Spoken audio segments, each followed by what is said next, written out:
ನೋಡಿ, ಮೈಸೂರಿನಲ್ಲಿ ಕೊನೆಯ ದಿನದ ಪಾದಯಾತ್ರೆ ಇದು. ದೋಸ್ತಿ ಪಾದಯಾತ್ರೆಗೆ ಸಾಕಷ್ಟು ಜನ ಬೆಂಬಲವನ್ನು ಕೊಟ್ಟಿದ್ರು. ಆದ್ರೆ ಕಾಂಗ್ರೆಸ್ ಅಲ್ಲೂ ಕೂಡ ಜನಾಂದೋಲನ ಸಭೆಯನ್ನು ಮಾಡಿರುವಂತದ್ದು. ಜೊತೆಗೆ ಇವತ್ತು ಕೊನೆಯ ದಿನ ಪಾದಯಾತ್ರೆ ಯಾವ ರೀತಿಯಾಗಿ ಆರಂಭ ಮಾಡಿದ್ರು ಅಂತ ಹೇಳಿದ್ರೆ, ರಾಘವೇಂದ್ರ ಸ್ವಾಮಿ ಮಠದಿಂದ ಕಾಲ್ನಡಿಗೆ ಆರಂಭಿಸಿದ್ದಾರೆ. ಪಾದಯಾತ್ರೆ ಆರಂಭಕ್ಕೂ ಮುನ್ನ ವಿಶೇಷ ಪೂಜೆಯನ್ನ ಸಲ್ಲಿಸಿದ್ದಾರೆ. ರಾಘವೇಂದ್ರ ಮಠದಲ್ಲಿ ಪೂಜೆಯನ್ನ ಸಲ್ಲಿಸಿದ್ದಾರೆ. ಬಿಜೆಪಿಯ ರಾಜ್ಯಾಧ್ಯಕ್ಷ BY ವಿಜೇಂದ್ರ ಅವರು ತಮಟೆ ಸದ್ದಿಗೆ ಶಾಸಕ ವಿಶ್ವನಾಥ್ ಭರ್ಜರಿ ಡ್ಯಾನ್ಸ್ ಮಾಡಿದ್ದಾರೆ.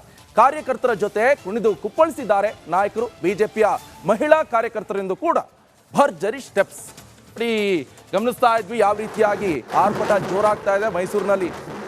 ಈ ದೋಸ್ತಿ ನಾಯಕರು ಹಾಗೆ ಕಾಂಗ್ರೆಸ್ ನಡುವೆ ಯಾವ ರೀತಿಯಾಗಿ ಒಂದ್ ಕಡೆ ಪಾದಯಾತ್ರೆ, ಒಂದ್ ಕಡೆ ಜನಾಂದೋಲನ ಸಭೆ, ಎಷ್ಟು ಮಟ್ಟಿಗೆ ಪರಿಣಾಮ ಆಗುತ್ತೆ ಹಾಗಾದ್ರೆ ಎರಡು ಪಕ್ಷದವರಿಗೆ ಎನ್ನುವಂಥದ್ದು ಕೂಡ ಬಹಳ ಕ್ಯೂರಿಯಾಸಿಟಿ ಇರುವಂಥದ್ದು.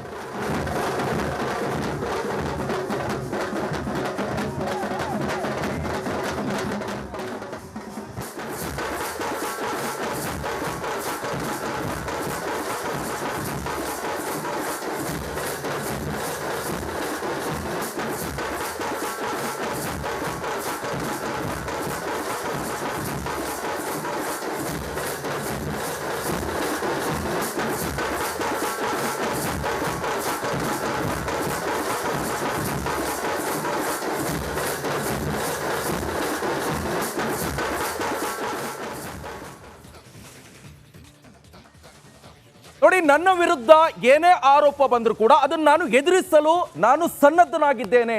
ಸ್ವತಃ CM ಸಿದ್ದರಾಮಯ್ಯನವರೇ ಹೇಳ್ತಾ ಇರುವಂತದ್ದು ಇದು. ರಾಜಕೀಯ ಹಾಗೆ ಕಾನೂನು ಮೂಲಕ ನಾನು ಹೋರಾಟವನ್ನ ಮಾಡ್ತೀನಿ. ಮೈಸೂರಿನಲ್ಲಿ CM ಸಿದ್ದರಾಮಯ್ಯ ಹೇಳಿಕೆ. ನಿನ್ನೆಯ ಸಮಾವೇಶದಲ್ಲಿ ಹಲವು ವಿಚಾರವನ್ನ ಬಿಚ್ಚಿಟ್ಟಿದ್ದೇನೆ. ಮುಂದಿನ ದಿನದಲ್ಲಿ ಮತ್ತಷ್ಟು ವಿಚಾರವನ್ನ ಜನರ ಮುಂದೆ ಇಡ್ತೇನೆ. ಇನ್ನೂ ಕೆಲವು ಹಗರಣಗಳು ತನಿಖೆಗೆ ಬಾಕಿ ಇವೆ. ಮೈಸೂರಿನಲ್ಲಿ CM ಸಿದ್ದರಾಮಯ್ಯ ಹೇಳಿಕೆ ಇದು. ಜೊತೆಗೆ CM ಸಿದ್ದರಾಮಯ್ಯವರು ಬಿಜೆಪಿಗೆ, ದೋಸ್ತಿ ನಾಯಕರಿಗೆ ಟಕ್ಕರ್ ಕೊಡುವಂತ ಕೆಲಸವನ್ನ ಜನಾಂದೋಲನ ಸಮಾವೇಶದಲ್ಲಿ ಮಾಡಿದ್ದಾರೆ. ಬನ್ನಿ ಹಾಗಾದ್ರೆ ಏನ್ ಹೇಳಿದ್ದಾರೆ ಕೇಳಿ. ಪಾದಯಾತ್ರೆ ಮಾಡ್ತಾ ಇದ್ದಾರಲ್ಲ, ಅದಕ್ಕೋಸ್ಕರವಾಗಿ ನಾವು ಜನಾಂದೋಲನ ಮಾಡಿದ್ದೇವೆ. ಅದು ಸುಳ್ಳು ಅಂತ ಜನಗಳಿಗೆ ಹೇಳಲಿಕ್ಕೆ, ಸುಳ್ಳು ಆರೋಪಗಳನ್ನು ಇಟ್ಟುಕೊಂಡು ಪಾದಯಾತ್ರೆ ಮಾಡ್ತಾ ಇದ್ದಾರೆ. ಸಿದ್ದರಾಮಯ್ಯನವರಿಗೆ ಕಪ್ಪು ಮಸಿ ಬಳಿಲಿಕ್ಕೋಸ್ಕರ ಪ್ರಯತ್ನ ಮಾಡ್ತಾ ಇದ್ದಾರೆ. ಈ ಸರ್ಕಾರವನ್ನ, ಜನರ ಆಶೀರ್ವಾದದಿಂದ ಬಂದಿರತಕ್ಕಂಥ ಸರ್ಕಾರವನ್ನ ಡಿಸ್ಲಾಡ್ಜ್ ಮಾಡಲಿಕ್ಕೆ ಪ್ರಯತ್ನವನ್ನು ಮಾಡ್ತಾ ಇದ್ದಾರೆ. ಅವರು ಸಿದ್ದರಾಮಯ್ಯನವರಿಗೆ ಕಪ್ಪು ಮಸಿ ಬೆಳೆದು ಅವರನ್ನು ರಾಜಕೀಯವಾಗಿ ಅಳೆದ್ರೆ ನಮಗೆ ಅನುಕೂಲ ಆಗ್ತದೆ ಅಂತೇಳಿ ಭ್ರಮೆನಲ್ಲಿದ್ದಾರೆ. ಅವರ ಹಗರಣಗಳು ಬೇಕಾದಷ್ಟು ಇದ್ದಾವೆ. ಅವೆಲ್ಲನೂ ಕೂಡ ಎಕ್ಸ್ಪೋಸ್ ಮಾಡ್ತೀವಿ ನಾವು. ನಿನ್ನೆ ಕೆಲವು ಹೇಳಿದ್ದೀನಿ, ಇನ್ನೂ ಕೆಲವೆಲ್ಲ ವಿಚಾರಣೆಯಲ್ಲಿದ್ದಾವೆ. ಅದು ವರದಿ ಬಂದ ಮೇಲೆ ಅವ್ರ ಮೇಲೆಲ್ಲ ಯಾರ್ಯಾರು ತಪ್ಪಿತಸ್ಥರಿದ್ದಾರೆ ಅವ್ರ ಮೇಲೆಲ್ಲ ಕ್ರಮ ತಗೋತೀವಿ. ಕುಮಾರಸ್ವಾಮಿ ಇರ್ಬೋದು, ಯಡಿಯೂರಪ್ಪ ಇರ್ಬೋದು, ವಿಜೇಂದ್ರ ಇರ್ಬೋದು, ಅಶೋಕ ಇರ್ಬೋದು, ಎಲ್ಲರ ಮೇಲೂ ಕ್ರಮ ತಗೋತೀವಿ. ಹೋರಾಟ ಇಷ್ಟಕ್ಕೆ ನಿಲ್ಲಲ್ಲ, ಈ ಸಭೆಗಷ್ಟೇ ನಿಲ್ಲಲ್ಲ, ನಿಮ್ಮ ರಾಜೀನಾಮೆವರೆಗೂ ನಮ್ಮ ಹೋರಾಟ ಮುಂದುವರಿಸ್ತೀವಿ ಅಂತ ಅವರು ಹೋರಾಟ. ಈಗ ನಾನು ಇಂಥವಕ್ಕೆಲ್ಲ ಇರೋಕ್ಕಿಂತಿನ, ಇಂಥವಕ್ಕೆಲ್ಲ ಭಕ್ತಿನ. ನಾನು ಸುಳ್ಳು ಆರೋಪಗಳನ್ನು ಇಟ್ಕೊಂಡು ಪ್ರಚಾರ ಮಾಡಿದ್ರೆ. ಚಾಮರಾಜನಗರ ಮೈಸೂರು ರಸ್ತೆ ಗುಂಡಿಗೆ ಕೊನೆಗೂ ಕೂಡ ಮುಕ್ತಿ ಸಿಕ್ತು. ತರಾತುರಿಯಲ್ಲಿ ರಸ್ತೆ ಗುಂಡಿಯನ್ನ ಮುಚ್ಚಿದ್ದಾರೆ ಸಿಬ್ಬಂದಿಯವರು. ಚಾಮರಾಜನಗರಕ್ಕೆ CM ಪ್ರವಾಸ ಹಿನ್ನೆಲೆ ದುರಸ್ತಿ ಮಾಡಿದ್ದಾರೆ. ಮೈಸೂರು ಜಿಲ್ಲಾಡಳಿತದಿಂದ ಗುಂಡಿ ಮುಚ್ಚುವ ಕಾರ್ಯ ಇದು. ಇಷ್ಟು ದಿನ ಗುಂಡಿ ಮುಚ್ಚುವಂತೆ ಹೇಳಿದ್ರು ಕೂಡ ಕಿವಿಗೊಡ್ತಾ ಇಲ್ಲ ಅಧಿಕಾರಿಗಳು. ಹಿಡಿ ಶಾಪ ಹಾಕ್ತಾ ಇದ್ರು ಜನರು. ಇದೀಗ ಸ್ವತಃ CM ಸಿದ್ದರಾಮಯ್ಯ ಆಗಮಿಸ್ತಾ ಇರುವಂತಹ ಹಿನ್ನೆಲೆಯಲ್ಲಿ ತರಾತುರಿಯಲ್ಲಿ ಈ ಒಂದು ಕಾಮಗಾರಿಯನ್ನು ಮಾಡಿದ್ದಾರೆ. ದಯವಿಟ್ಟು CM ಸಿದ್ದರಾಮಯ್ಯನವರೇ ಪ್ರತಿ ಜಿಲ್ಲೆಗೂ ಕೂಡ ಹೀಗೆ ಹೋಗಿ ರೋಡ್ ಮೇಲೆ, ನೀವು ಹೆಲಿಕಾಪ್ಟರ್ ಮೇಲೆಲ್ಲ ಹೋಗಬೇಡಿ, ದಯಮಾಡಿ ಈ ಕಾರ್ ತಗೊಂಡು ರೋಡಲ್ಲೇ ಹೋಗಿ. ಯಾಕಂತ ಹೇಳಿದ್ರೆ ಸಾಕಷ್ಟು ಗುಂಡಿಗಳು ಬಿದ್ದಿದೆ ಕೆಲವೊಂದು ರೋಡ್ಗಳಲ್ಲಿ. ಆದಷ್ಟು ಬೇಗ ಆದರೂ ಸಿಬ್ಬಂದಿಯವರು ಮುಚ್ಚುವಂಥ ಕೆಲಸ ಮಾಡ್ತಾರೆ.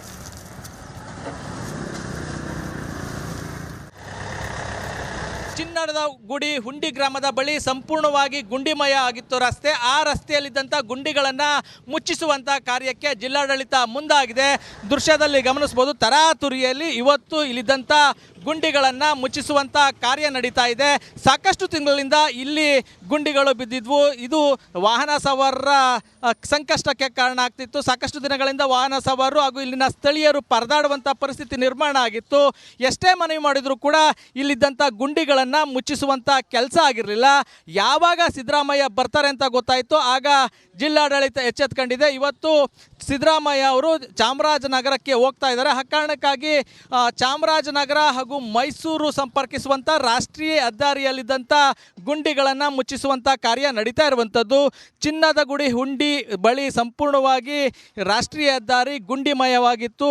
ಬಂಡಿ ಉದ್ದ ಗುಂಡಿ ಬಿದ್ದಿದ್ದು, ಅದರಿಂದ ಸಾಕಷ್ಟು ತೊಂದರೆಗಳಾಗ್ತಿತ್ತು.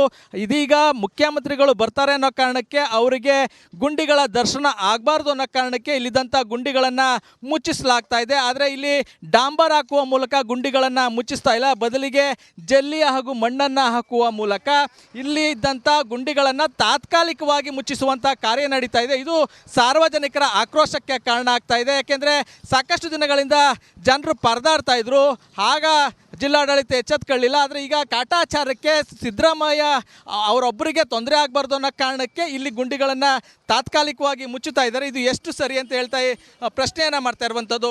ಗುಂಡಿಯನ್ನು ಮುಚ್ಚುತ್ತಾ ಇದ್ದಾರೆ, ಅದನ್ನು ನೀಟಾಗಿ ಅಂದರೆ ವೈಜ್ಞಾನಿಕವಾಗಿ ಮಾಡಿದರೆ ಮುಂದೆ ಒಂದಷ್ಟು ದಿವಸ ಸಾರ್ವಜನಿಕರಿಗೆ ಆಗ್ತಿದ್ದಂಥ ತೊಂದರೆಗಳನ್ನ ತಪ್ಪಿಸ್ಬೋದಿತ್ತು. ಆದರೆ ಈಗ ಬರೀ ಕಲ್ಲು ಹಾಗೂ ಮಣ್ಣನ್ನು ಅಂದರೆ ಜಲ್ಲಿ ಹಾಗೂ ಮಣ್ಣನ್ನು ಹಾಕಿ ಮುಚ್ಚುತ್ತಾ ಇದ್ದಾರೆ. ಒಂದು ಮಳೆ ಬಂದರೆ ಸಾಕು ಈ ಗುಂಡಿಯನ್ನು ಮುಚ್ಚಿದ್ದಾರೆ, ಅವೆಲ್ಲ ಕಿತ್ತು ಬರ್ತಿದೆ. ಹಾಗಾಗಿ ಇದು ಸರಿಯಾದ ಕ್ರಮ ಅಲ್ಲ.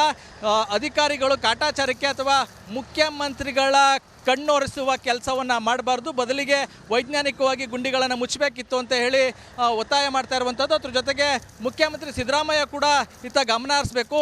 ಇಲ್ಲಿ ತಾತ್ಕಾಲಿಕವಾಗಿ ಏನೋ ಗುಂಡಿಯನ್ನು ಮುಚ್ಚಿದ್ದಾರೆ, ಅದನ್ನು ವೈಜ್ಞಾನಿಕವಾಗಿ ಗುಂಡಿಯನ್ನು ಮುಚ್ಚಿಸುವಂಥ ಕೆಲಸವನ್ನು ಮಾಡಬೇಕು. ಇಲ್ಲಿ ಆಗ್ತಿರುವಂಥ ತೊಂದರೆಯನ್ನು ತಪ್ಪಿಸಬೇಕು ಅಂತ ಹೇಳಿ ಸ್ಥಳೀಯರು ಹಾಗೂ ಹೆದ್ದಾರಿಯಲ್ಲಿ ಸಂಚರಿಸುತ್ತಿರುವಂಥ ವಾಹನ ಸವಾರರು ಒತ್ತಾಯ ಮಾಡ್ತಾ ಇದ್ದಾರೆ. ಕ್ಯಾಮ್ರಾಮನ್ ವಿನೋದ್ ಜೊತೆ ಆನಂದ್.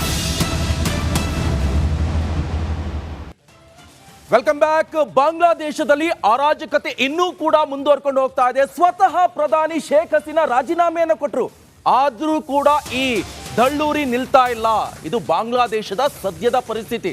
ಇವತ್ತು ಯಾವ ರೀತಿಯಾಗಿ ಹೋಯ್ತು ಅಂತ ಹೇಳಿದ್ರೆ ಹಿಂಸಾಚಾರ, ಬಾಂಗ್ಲಾದೇಶದಲ್ಲಿ ಸುಪ್ರೀಂ ಕೋರ್ಟ್ಗೆ ಪ್ರತಿಭಟನಾಕಾರರು ಮುತ್ತಿಗೆ ಹಾಕಿದ್ದಾರೆ. ಅದು ಕೂಡ ಮುಖ್ಯ ನ್ಯಾಯಮೂರ್ತಿಯವರು ರಾಜೀನಾಮೆ ಕೊಡಬೇಕು ಅಂತ ಬಿಗಿ ಪಟ್ಟನ್ನು ಹಿಡಿದು ಕುಳಿತಿದ್ದಾರೆ. ಸಿಜೆ ಒಬೈದ್ ಉಲ್ ಹಸನ್ ಅವರು ಮುಖ್ಯ ನ್ಯಾಯಮೂರ್ತಿಗಳು ಅಲ್ಲಿನ ಸುಪ್ರೀಂ ಕೋರ್ಟ್ ಇಂದು ಅವರು ರಾಜೀನಾಮೆಯನ್ನ ಕೊಡಬೇಕು ಅಂತ ಸ್ವತಃ ಈಗ ಪ್ರತಿಭಟನಾಕಾರರು ಪಟ್ಟು ಹಿಡಿದು ಕೂತಿದ್ದಾರೆ.